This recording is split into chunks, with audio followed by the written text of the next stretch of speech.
Good morning here from the DML estate. I'm here, Harlan Hill, for those of you that are just joining us for the first time. And this is what we call a walk and talk. It started out with Dennis literally walking the neighborhoods of his Long Island neighborhood, walking the streets of his Long Island neighborhood, and just talking to you guys, being really authentic about his take on politics, totally unfiltered analysis of the news.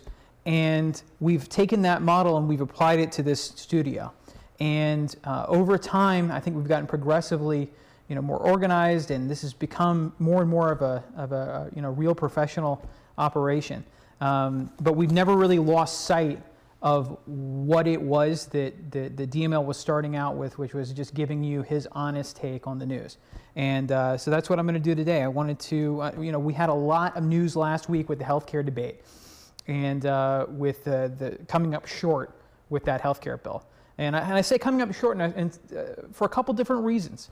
One is we can all agree that the bill, even Donald Trump acknowledged that the bill is not the one that he wanted. And we came up short both in terms of the context of how the bill was written, but also because we weren't able to pass a bill at all. I was on the air yesterday and I was saying that in many ways I feel like this is the best possible thing that could have happened, because it's making us go back to the drawing board where, the political will on the Democratic side of the aisle, as well as certainly the Republican side of the aisle, is not there to pass real comprehensive healthcare reform. So I'm not for doing anything half-baked. If we're going to do healthcare reform, let's do it right. So if that means we have to put it on the back burner for a few months, for a year, that's what it's going to be. And I'd rather do that than double down on the failure of Obamacare. So in many ways, this really is the best thing that could have happened. And I sincerely hope we move on to something like tax reform. And if you look at how Wall Street has responded today to the coming up short, the healthcare bill, which we'll talk about in a minute, there are real repercussions. Wall Street and Main Street and you guys at home want to see some action out of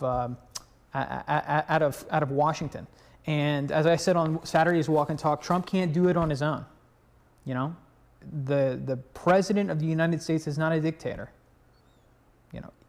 He depends on legislation coming from both Democrats and Republicans alike on the Hill. And that's why I said, I went on CNN yesterday and I said, if Paul Ryan can't do this, if he couldn't come up with a reasonable bill to repeal and replace Obamacare, the guy's either incompetent or he's a snake. And in many ways, I think my vote is on both. And Dennis may not agree with that. And we've debated back and forth, which is one of my favorite things about what we're doing, is that we agree on the base. We agree on the problems that we've identified that exist in the United States as a product of the previous administration. We agree on that. What we don't always agree on is how we fix these problems. And I feel like I learned a lot from Dennis, and I hope he learns a lot from my perspective. And in the middle, this is how the sausage is made, because we come together and we talk, right? And we debate these ideas, and we're not afraid. We're not afraid to do it. We're not afraid to, get our hands dirty. And while I want to talk about healthcare, and I want to talk about the economy, and I want to talk about what Trump's doing next, I want to talk about another network where this isn't the case. And of course, I'm talking about the Blaze. I'm talking about Tommy Lahren. I'm talking about Glenn Beck. Let's put aside what Tommy said about abortion. I don't care if you're pro-life or pro-choice or whatever. What really concerned me about how Glenn handled that was that instead of walking down the hall to her studio and saying, hey, Tommy, let's debate this out. I disagree with you, and here's why. He suspended her. And yesterday, we heard that he's permanently banned her from the Blaze. Now let's put aside another thing, not just the meat of this issue. Let's put aside the fact that Glenn is her employer, and she has shown no disrespect to him, at least publicly. Let's talk about this as a course of action in a democracy and in a media company where I believe free thought and debate and disagreement are really productive things. Glenn could have used this as an opportunity to educate his viewers, to educate Tommy. Tommy could use this as an opportunity to try to persuade Glenn. But Glenn didn't want that. He wanted to stifle debate and disagreement within his own media organization. And he's been totally disingenuous in the process. You have to remember, Glenn is someone who elected not to support Donald Trump after the Republican primary, after it was clear that it was a binary choice. You had two options in the last election. You had a warmonger who was under federal investigation for corruption and for lying about her use of our private email server and putting her own political expedience ahead of national security.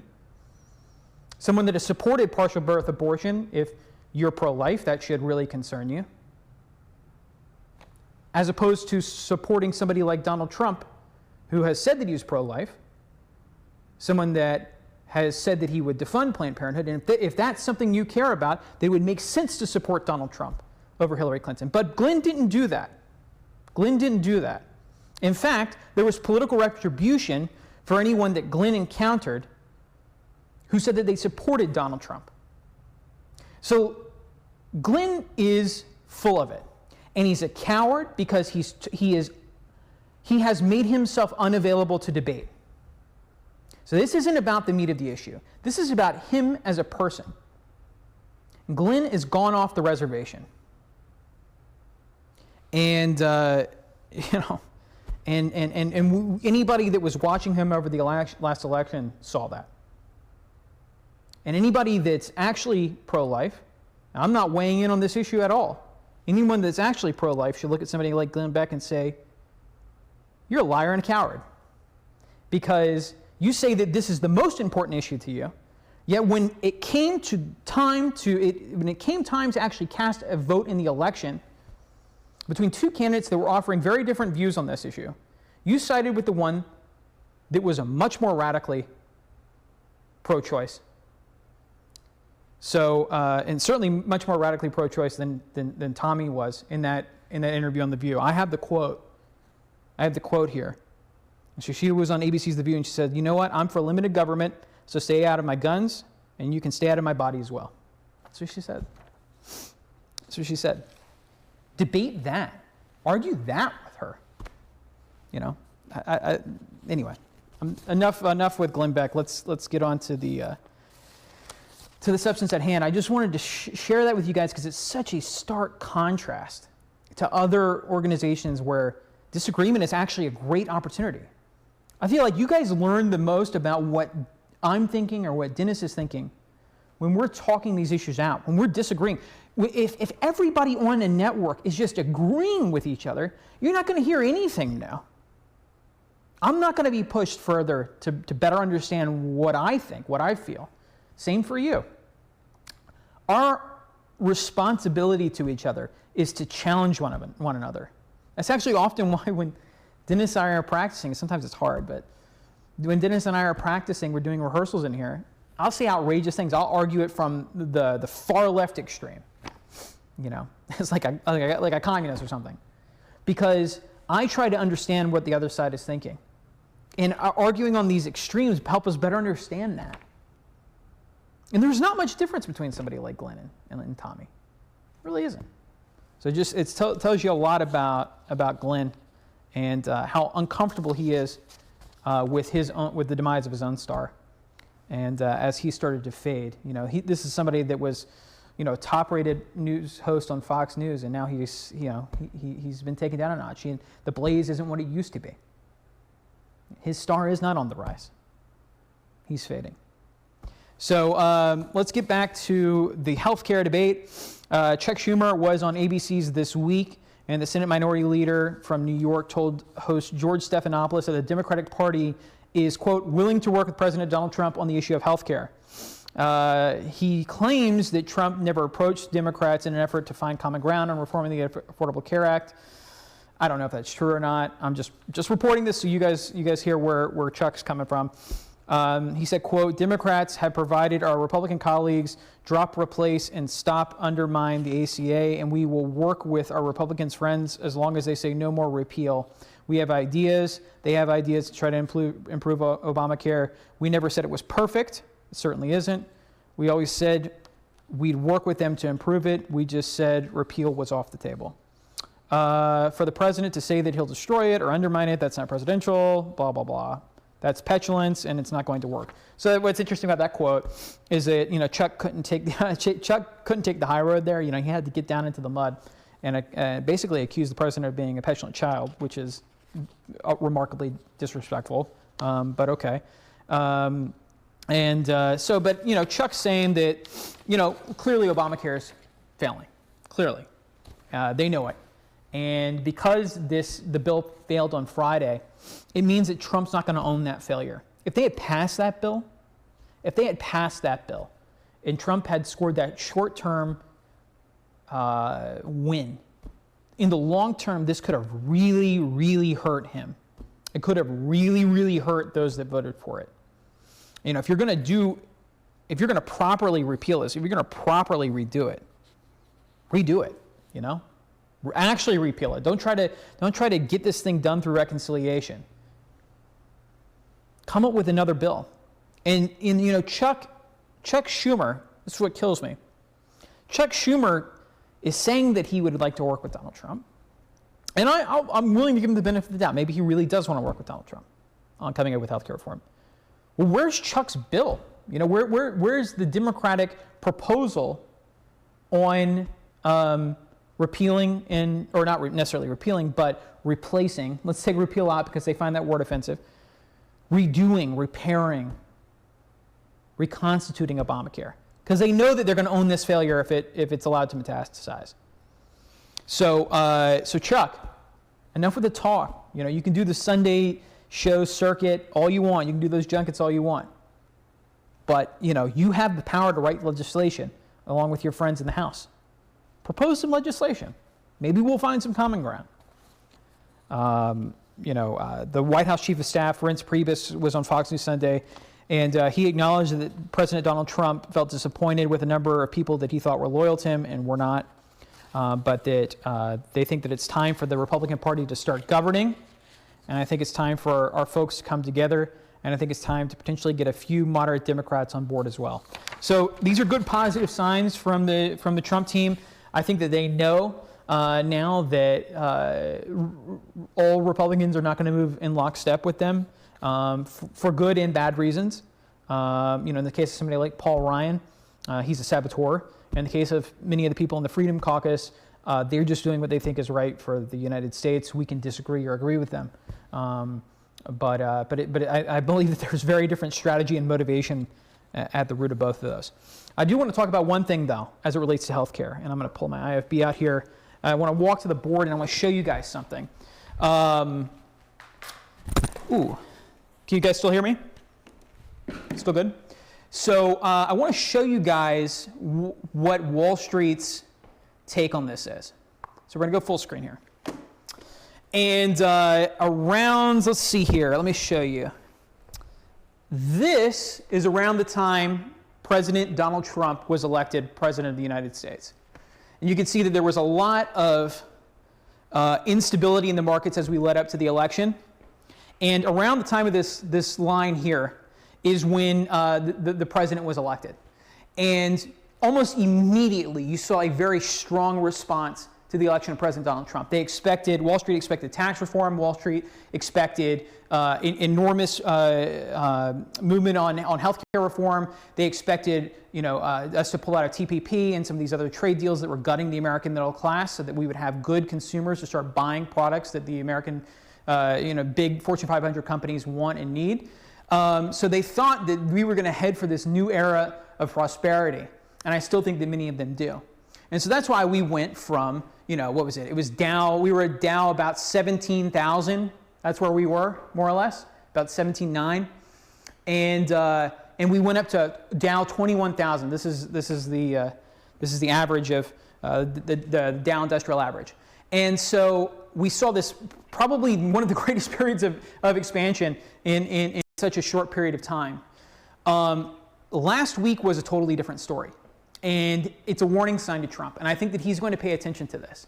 He cares about indicators like the market. He cares about indicators like job performance. He does care about the polls. And what we've seen is that today, the Dow, or in the last 2 weeks, the Dow has fallen from about 21,000 to just over 2,500.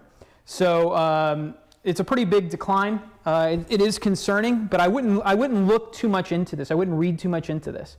I wanted to share it with you guys because I believe that it's Wall Street's way of warning the president that we are on the wrong course. That this isn't the ruthless efficiency that they thought they were going to get out of this president, and that if we're going to be headed towards 4 more years of stalemate, as we saw with President Obama, and his inability to get any legislation passed, whether it's infrastructure spending or it's tax reform or healthcare reform. If we're not going to get any of that out of President Donald Trump, then they're not as bullish on the American economy as they were just 2 weeks ago.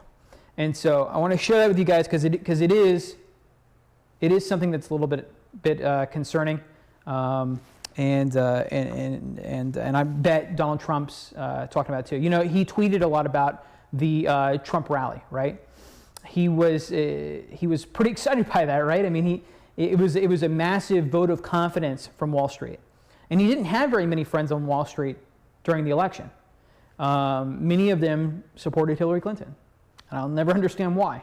Why they would want to double down on the failed policies of the last administration blows my mind. Why they wouldn't want to, actually I do know why, but I'll save that for another time. But, so I do know he pays attention to this. He's tweeted so. He said so in interviews. When he had meetings with leaders in the Fortune 500 companies at the White House, when he had his business council meeting, he said, you guys should love me. I mean, everybody in the room had made a lot of money because of the Trump rally. So this is something he cares about. It's not just, some numbers, some ephemeral numbers out there. And, they often say that Wall Street, and money or even betting markets are some of the best predictors of outcomes. And we haven't seen an all-out collapse. We've seen it pull back like by 500 or 600 points, right? But it's the alarm bell ringing. And I don't necessarily think that it's all directed at President Donald Trump. I think it's directed at Congress too. So you guys need to wake up. And this isn't about one political party or another. This isn't about Democrat versus Republican. It's about let's get some work done here. Let's get to work, guys. So anyway, and speaking about getting government back to work, Trump's often really frustrated by this notion. The government doesn't work like business, where it's not instantly responsive. The big business, even the biggest corporation, or let's take a startup, for instance, or something like Facebook, they're much more nimble than the United States government. They're like a little, rowboat compared to a giant shipping vessel that is the United States government. Whereas if you want to turn around a giant shipping vessel, right, it takes time, Little rowboat, you just turn it around. Wall Street's able to send warning signs immediately. The United States government's not able to respond as quickly. And so what President Donald Trump wants to do is he's starting this initiative to fight government stagnation. There's a great piece on this on DennisMichaelLunch.com. And he's pegged Jared Kushner, his son-in-law, to run it. It's called the White House Office of American Innovation. And it will be filled by former business executives who seek to bring in new thinking to Washington. Kushner said that the government should be run like a company. We should have excellence in government. He said our hope is that we can achieve successes and efficiencies in our customers, for our customers who are the American citizens. What a great way to start looking at this. Stop thinking about the American people as just citizens. Start thinking about them as customers. When you go to the DMV, you should be treated like a customer, where they have to fulfill your requirements or their consequences. It's the breaking down this old mentality of the big American bureaucracy is part of what Donald Trump ran on. Trump told reporters that the office was focusing on fixing government stagnation and that it would have the authority to overhaul federal bureaucracy and fulfill many of the campaign promises, such as reforming health care for veterans and fighting opioid addiction. Hoping to introduce aggressive, non-ideological views, and they've gotten the sign-on from Apple CEO Tim Cook, Microsoft founder Bill Gates, Salesforce chief executive Mark Benioff, and Tesla chief executive Elon Musk. The CEO of Salesforce told reporters that he was looking forward to collaborating with Kushner. He said, when I talk to Jared, he does remind me a lot of the young, scrappy, 30-something-year-old entrepreneurs that I so often invest in. And so if this works, and this is going to be a really hard thing to do, you have to remember that the American bureaucracy, is 200 years in the making, right? I mean, it took a long time to build this thing. Literally millions of people are part of our federal workers. Literally millions, include contractors and all that. It is a massive apparatus. It is a massive bureaucracy. Changing this will take a long time. And that's part of the reason that as soon as Trump came in office, he signed the executive order to set limits on new hiring, to try to reduce costs. Just on day one, didn't need any legislation to do it. But part of it is making government do more with less. Because, in any organization, when you have unlimited resources, you spend what you have. And if you have unlimited resources, you spend unlimited. So, so that they're taking a different tack on it, trying to turn or treat the United States government like a startup. And start treating you not as an annoyance when you need something from the government, when you need some sort of service from the government. If you're a veteran, for instance, you're not a burden. Start treating you as a customer like you would in a private institution. And so, in some ways, maybe this means that some services need to be privatized. Maybe some don't. But this new office that'll be run by Jared Kushner will be taking that on. And this is, another campaign promise that Trump ran on, and we'll start seeing the results really soon. So anyway, thank you guys so much for joining us. This was a fun, walk and talk. We were trying some new things. I don't know if you can look at the eye in the sky. Pull out a little bit. I want to show you guys something. One is, pull out all the way. I want to show you guys something. So this couch that I'm sitting on right now is going to be replaced. Dennis broke down, and he finally decided, I think you guys saw on the walk and talk, on the second walk and talk, or the second broadcast we did on Friday after Trump spoke, that Dennis decided that he's going to replace this couch. Also, you might have noticed that we have a new chair here. I don't know if there's a way to get that in here, but it's a gorgeous new chair. And so there you go. And so when Dennis and I are sitting here and we're going through the mail in our actual show, he'll be sitting there in the big chair, and we can answer some of the mail that'll be there in the bird. I actually don't know if we have. Did we ever settle on a name, Tim? Some people did. So we're trying to get some more ideas for this name. I've heard Pepe, all kinds of stuff. Pete's good. Yeah, Pete's a cool name. I like that alliteration. It's a pelican, so Pete the Pelican or something like that. I don't know. We'll come up with it. But if you guys have any ideas, send it to us. Put it in the chat, because we read every single chat message right here. So leave us a message, and we'll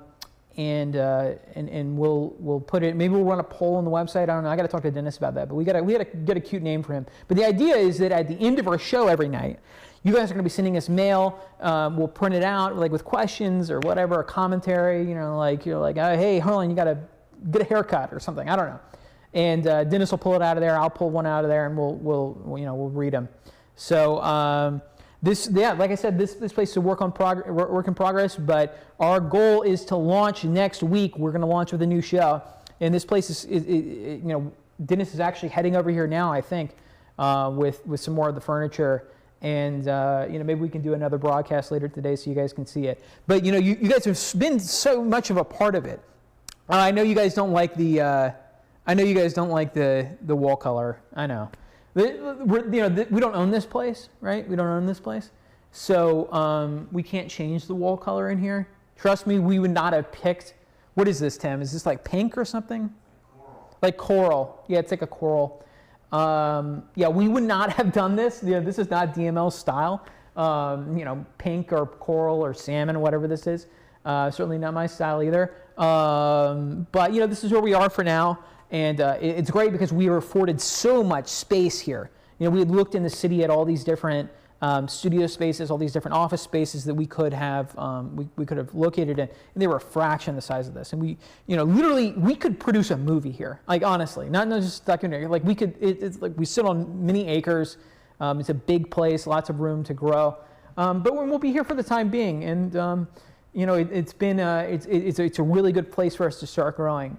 But we have to put up with little quirks like the bad couch, but we're getting rid of that, and then the weird walls. But I think what's most important is I hope you guys like the content. We're getting more and more polished over time, and not over time really. We've been producing or been working on what the actual show is going to be looking like for well over a month now, and that will be TV quality.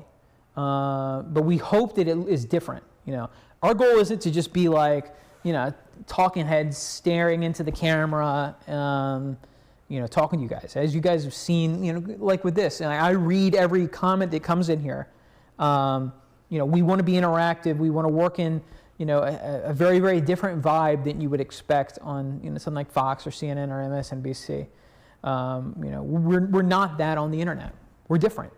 And that's our goal. So anyway, great being with you guys. It's fun as always. And if you love what we're doing, download the app. Dennis Michael Lynch, or just search for Dennis Michael Lynch in the iOS App Store and in the Google Play Store. And please donate. We're almost there.